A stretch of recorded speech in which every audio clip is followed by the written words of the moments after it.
Hello everyone, today we are going to talk about Amazon Redshift and AWS QuickSight. So first we'll start with Redshift. I'll brief about what is Amazon Redshift and we'll discuss some scenarios where it is an ideal fit suggested and some scenarios where it is not so ideal, not suggestible. Afterwards, we'll go to AWS console, we launch Redshift cluster, we load some data and then we'll move on to Amazon QuickSight. Okay, first, what is Redshift? Redshift is fully managed petabyte scale. So it's a fully managed cloud data warehouse service capable of handling petabyte scale data sets. Okay, and fast query performance. It offers rapid query execution using SQL-based tools optimized through data compression, parallel processing, and columnar storage. It is also helpful in complex analytic queries. Designed for high performance analysis, Redshift allows users to run complex queries against large data sets efficiently. Okay, now let's discuss about some situations where it is ideal use case. I'm going to talk especially in the financial service use cases. The first use case, mortgage portfolio analysis and reporting. What is the use case here? Financial institutes and mortgage lenders often need to analyze vast amount of data from their mortgage portfolios to make informed decisions. This includes loan performance, risk assessment, customer segmentation, and market trend analysis. Why is Redshift the right fit in this use case? Because you see that it has the data processing capability and then it can integrate with not only various AWS services but also other services. Here, let's look into the use case a bit more closely.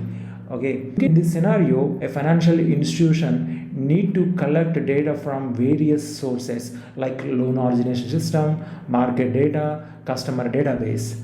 Okay, so when you're getting the data from various sources, the complexity of data increases and it has to process high volume of data and very quickly, and it should have better integrations to deal with various sources. As you can see that Redshift can provide the data processing capability and also integration flexibility with various sources. So in this scenario, definitely Redshift is an ideal fit.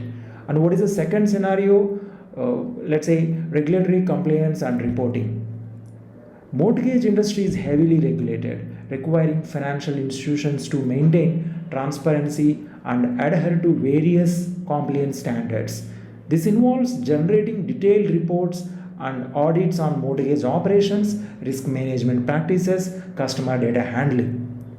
So if you look at this use case, it's not only about processing high volume of data, but it's also security because you're dealing with sensitive data. Security is very important. Right?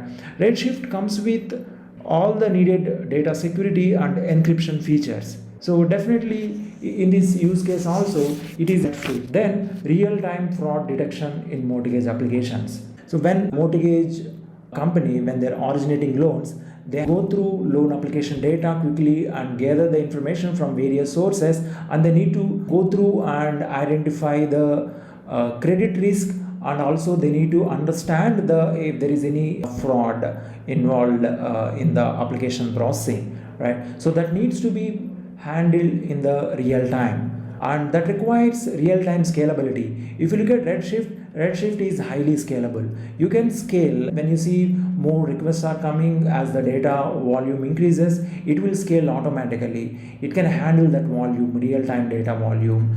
So that way in this scenario also it is a right fit. Now let's get into the scenarios where it is not suggestible. You can still implement Redshift in the following scenarios, but generally not suggestible because of various reasons. Let's get into those scenarios and then see why it is not suggestible.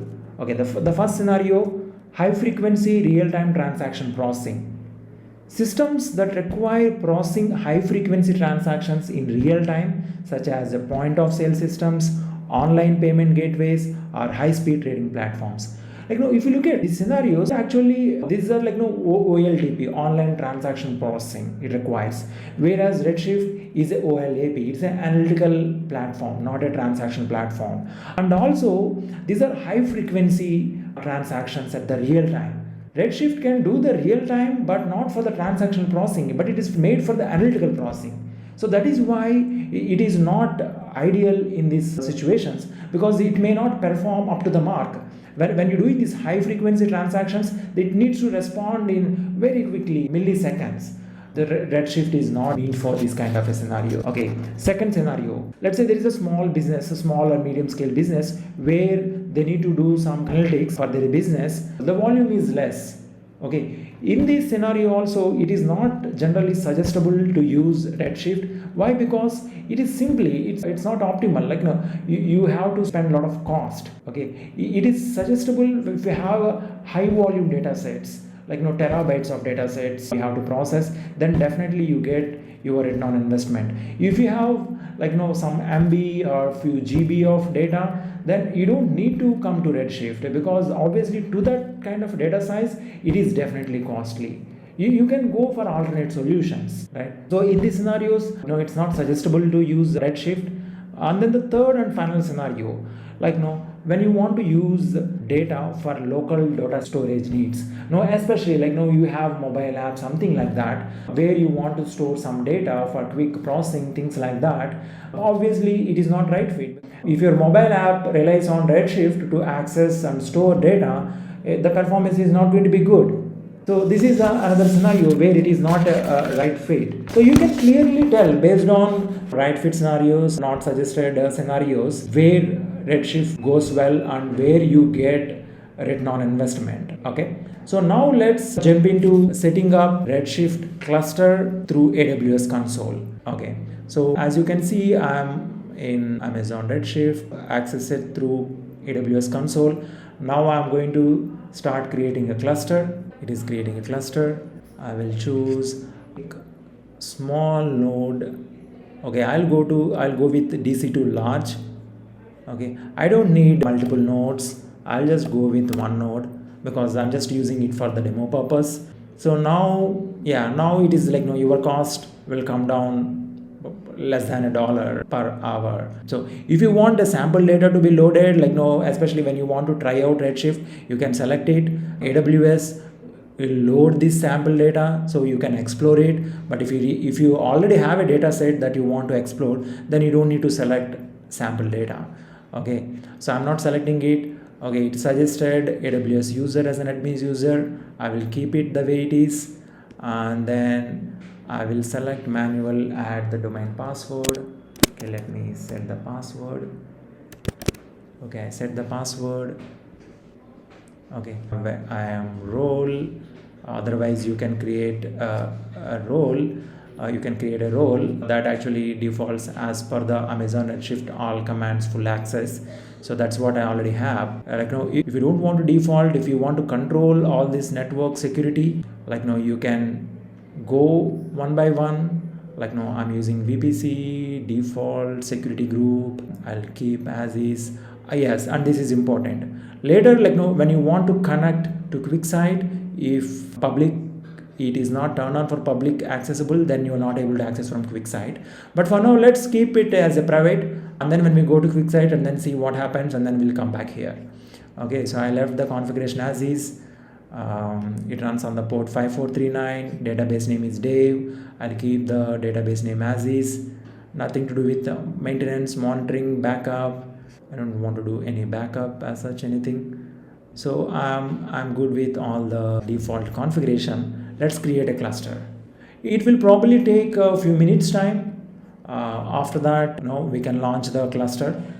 So once we launch the cluster, then we will go to AWS QuickSight. We talk about what is QuickSight, in which scenarios QuickSight is going to be really helpful, which scenarios it is not suggestible, and then we'll set up QuickSight, we'll connect to Redshift, and we explore the data through QuickSight. Okay. While the cluster is getting launched, let's start discussing about AWS QuickSight. Okay.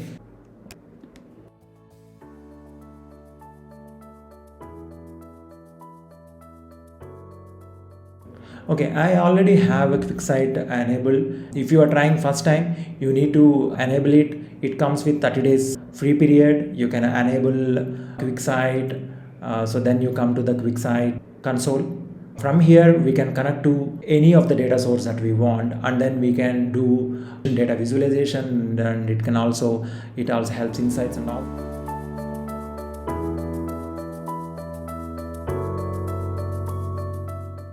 AWS QuickSight is a cloud-based, fully managed business intelligence service that enables users to create and publish interactive dashboards.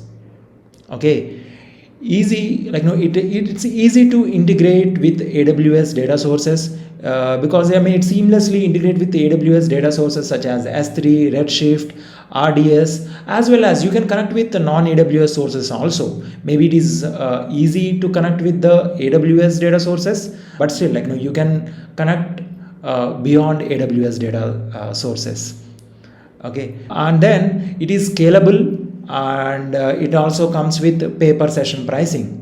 Okay, so you don't need to worry about, as the data source you get more and more volume, AWS take care of the scalability. You will not face any performance problem. Okay, it can handle large data sets, and also it also allows you to unique pay per session pricing model, so thereby it is going to be very cost effective for a wide range of users. Because rather than per user basis, it is only per session basis it is charged. Okay. Let's go back and see if it is cluster is launched. Yeah, you see that now the cluster is available. Okay, let's load data into Redshift. Okay, let's go to query data. I am going to use query editor version 2. I have a data set that's related to small business loans. I'm going to load that data into Redshift. Okay, so this is the query editor. So this is our cluster. Let's connect to the cluster first.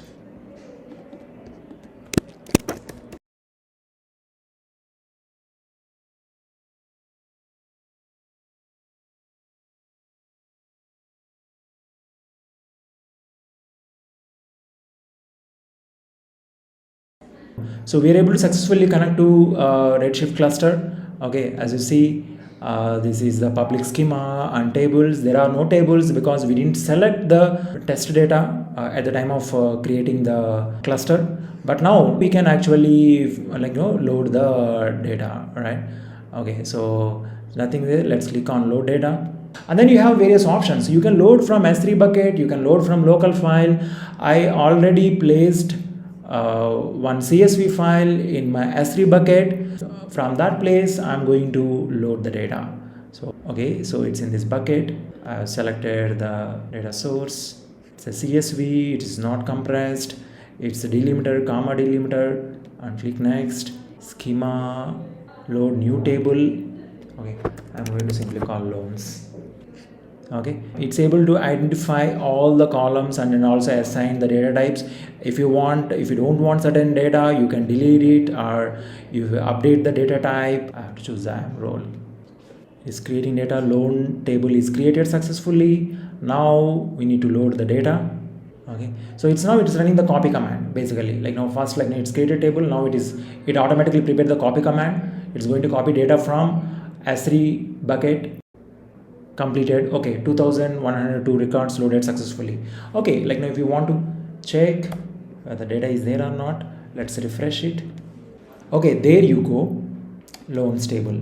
Okay, so if you want, you can query loans, run it. Okay, there you go, you see all the data. That's good, fantastic. Now let's get back to QuickSight.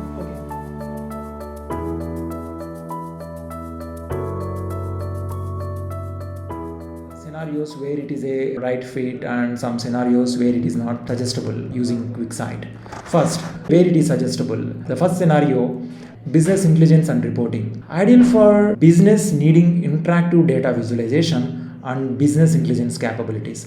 So if your business have a requirement where the user needs to do some interactive data visualization, then it is definitely a good tool to use. Second, if you want to integrate with AWS data sources, like you have data sources sitting deployed in AWS, then if you use QuickSight, you can easily connect to your data sources, and then you can do the needed data visualization and intelligence, and everything is seamlessly possible. And also, this is a good tool for non-technical users, department users, whether the finance department or the operation department. When you give them the access, and then if you already load data into it, then they can play with data. They don't need to really be very technical to explore the data. Okay, so in these scenarios, definitely QuickSight is the go-to tool. So when it is not suggested, first, if you have a complex customized data analysis requirements, so in highly specialized analytical needs, where you need to do a lot of customizations, then it is not suggestible, because it's a hosted service, and then whatever the functionality features are there, so you have to leverage them. You can't customize to all your possible needs. It is flexible, but it is not completely customizable. Similarly, if you have a limited capabilities for advanced machine learning and predictive analytics, then it is good. But if you want to get deeper predictive analytics, then this is not the right tool. And also, if you have a lot of your data sources sitting outside AWS, then maybe it's because it's not so seamless. You can still connect, but it is not seamless. So in that scenario also, it is not really that much advisable. Okay, so now let's get into visualizing the data that we loaded in the Redshift. First, let's connect to the Redshift. Okay, so here you see, here we have the data sets. New data set. Okay, here you can see what are the data sources that you can connect. Redshift, this is where, and we can give the data source a name. This is a public network, like enter host name or IP address. So we don't have, because see, the thing is that it is not in the public network, right? So then you are not able to connect, so because that we kept is the private, so you can't connect. So first let's go back and then make the Redshift cluster public, then we can come back here and then we'll connect. Okay, let's go back to Redshift. Okay, properties.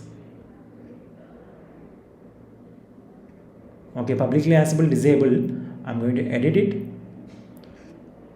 I'm going to turn on public accessible and save. Okay, it will take a minute or so to make the cluster available public. Yeah, it's modifying. Okay, now it is available. Let's go back here, data sets, right? So new data set. Okay, so connecting to Redshift, so loans, so I'm giving the endpoint. I don't need to put the port there.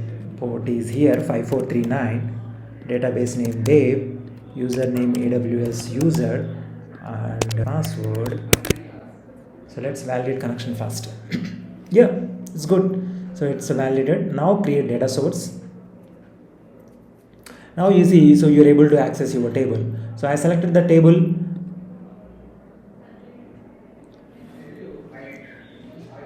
Okay, now you see that, okay, it is estimated size 38 MB, loans, data source schema, public.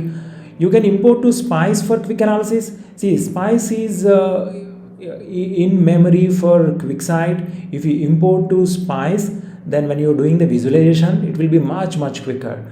If you don't want, you don't need to do it. You can directly query from the Redshift. I strongly suggest using import to Spice for a better performance. Okay, so I'm good there. Then visualize. Okay, so I'll use the interactive sheet. Create. Okay, here you go. Okay. So now let's start with. Okay, I'll start with the table. Okay, I selected this, and then I want to group by bank state. Okay, and then I want to see how many loans are defaulted for each bank state. So it's a default measure value. See here, so you got by each state how many loans are defaulted. Okay, so and then you can see various options here. If you want to see the totals, click show totals. You will see the totals, and you can export to CSV, export Excel. If you want, you can delete them and all that. Okay, now you see that. Now you see here, like, no, you see by statewide, you see how many loans are defaulted of total 686 loans that in total defaulted. Let's see what kind of insights that QuickSight will give based on this table. Let's get into insights. Here is the insights. Okay, you select the thing table and then you get the insights. So what do you see here? Top 3 banks for total defaults. Like, no, okay, if you want, like, let's see, this is the insight that it automatically derived based on the data set. Okay, if you want, you can add it to the visualization. Let's add it to the visualization. Okay, so there you go.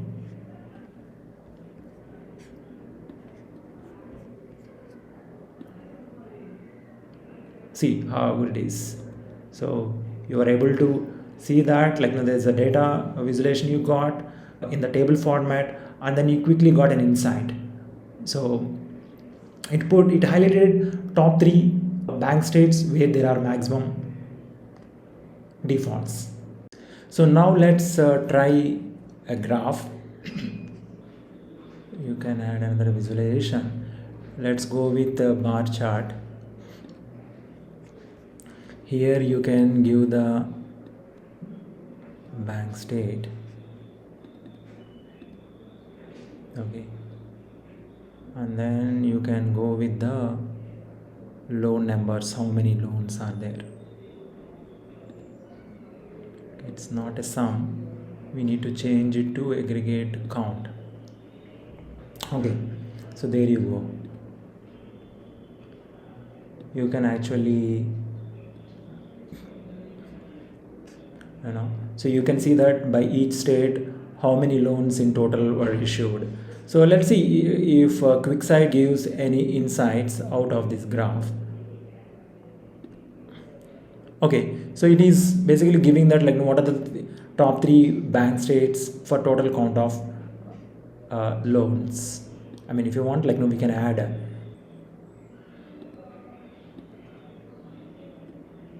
So there you go. So you quickly see that, like, you can see the table format, and then you can see the insight, and then you can see the visualization, and then you can see a insight. So this way it's going to be very helpful, especially for the managers or whoever needs this kind of a requirement. And now if you want, like, once you have required KPIs, graphs and everything, then what you can do, if you want, I mean, you can publish it. Basically, if you say publish, and then you can give the dashboard name, loans performance.